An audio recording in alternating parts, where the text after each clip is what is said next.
Morning. First of all, I'd like to welcome our distinguished guest. Of course, my ASEAN co-chairs and the ASEAN Council who are here all today. I'd like to thank all of you for coming. May I ask all of you to stand up? Basically, Arin Jira of Thailand is the current chair. We have also here with us the ASEAN Mentorship for Entrepreneurship Network, the council and the consultants who are going to be meeting tomorrow for the first ever meeting on AMEN, which is going to be the network of mentors all over the 10 regions, 10 countries. No? Can you all stand up, please? And of course, I'd like to thank our ambassadors. I know I've been really pestering all of you to attend the event today, especially Ambassador Kim. Thank you. This is very important for us. I mean, the Tourism Summit and what will happen moving forward. And of course, the most energetic secretary, and I would say the beautiful Secretary, Berna Buyat.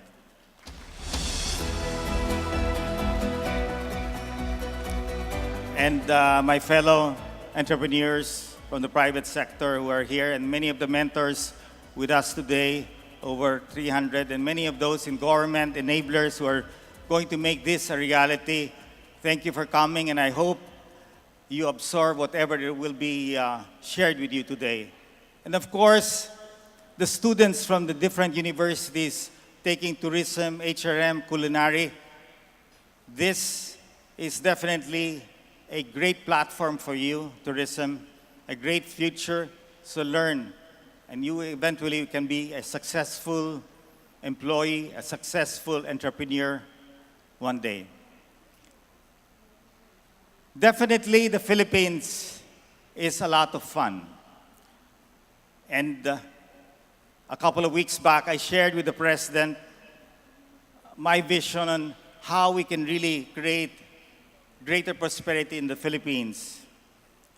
I believe that there are 3 pillars that can really push a greater inclusivity in our economy, thereby creating prosperity for everyone and not just a few.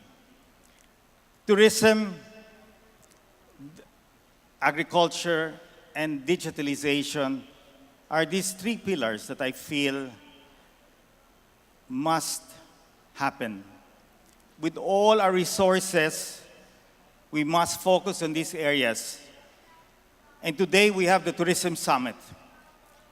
What we expect in the Tourism Summit is hopefully in the next 3 remaining years, we will see the growth rate and the number of tourist arrivals hit record high. As the country moves closer to an investment-grade AAA rating, it is not impossible to see that the Philippines comes close one of these days to my friend's country, Arin Jira of Thailand, who has 38 million tourists annually. One might think that from 7 million to 38 million, it's a way long shot. But I believe that with the right connectivity, that government and the private sector can come together and work together to create the infrastructure that is needed to propel that connectivity. Key area here is airports. All of us travel. All of us today travel not only around our country, but we travel to other ASEAN countries and even America, Canada, Europe. Travel has become so cheap. But the challenge really here is the speed in which we reach our destination. And airport congestion is always a challenge, especially with our airport here in NAIA. And I'm glad that the President is taking action on this. And hopefully, I heard some good news that the NAIA proposal of the Group of Seven is close to getting approved.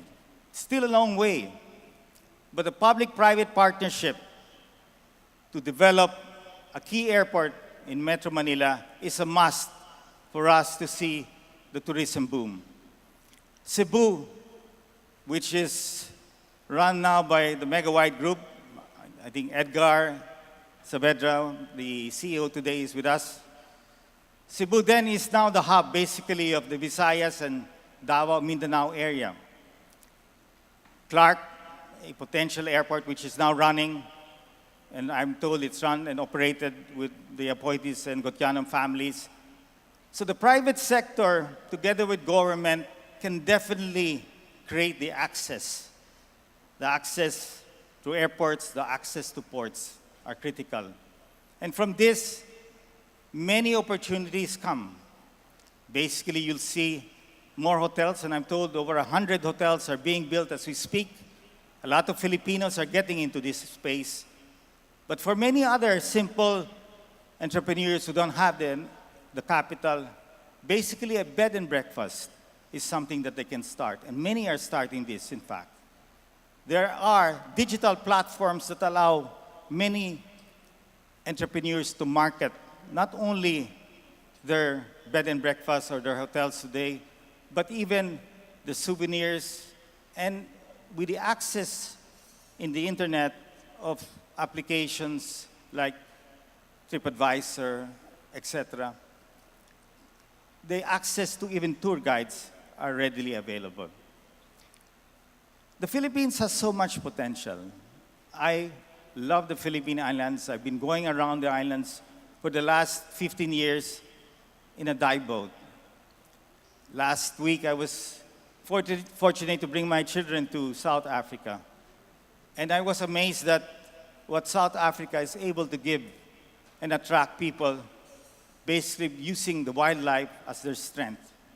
In the Philippines, we have 7,500 islands. And many of these islands are great potential. Not only Boracay is the jewel of the Philippines. We have many jewels, from Siargao to Governor Alvarez here, who's Palawan, El Nido, Coron, Busuanga. And as far as Visayas, you have Oslob, Calangabayan, Apo Island. All of these islands are definitely jewels that were gifted to us. But the key here, and I know that Gina Lopez is an advocate of sustainable tourism, and so is Secretary Berna, we have to protect these assets. Because these assets, if destroyed, then you lose the tourist. So sustainable tourism is key to really growing this business model. And the asset is the island.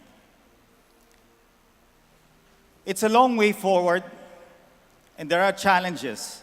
But I believe that together with government, our partners here, the Department of Trade, Department of Tourism, Department of Agriculture, can work together with the private sector to make all of these things happen. Tourism is a great platform to allow greater inclusivity for even you, students taking hotel, restaurant management, and even tourism. There is a great future. Our airlines, Cebu Pacific, Philippine Airlines, AirAsia, are expanding to the different areas and different countries. And again, I was being asked, why did we make this an ASEAN event? Why not just the Philippines? It cannot just be the Philippines, because the ASEAN has to attract tourists.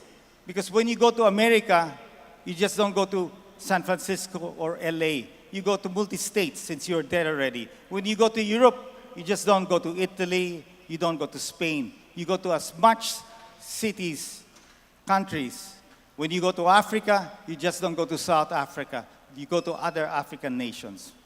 So when you go to ASEAN and when you go to Thailand, you should come to the Philippines. And this is what ASEAN should do.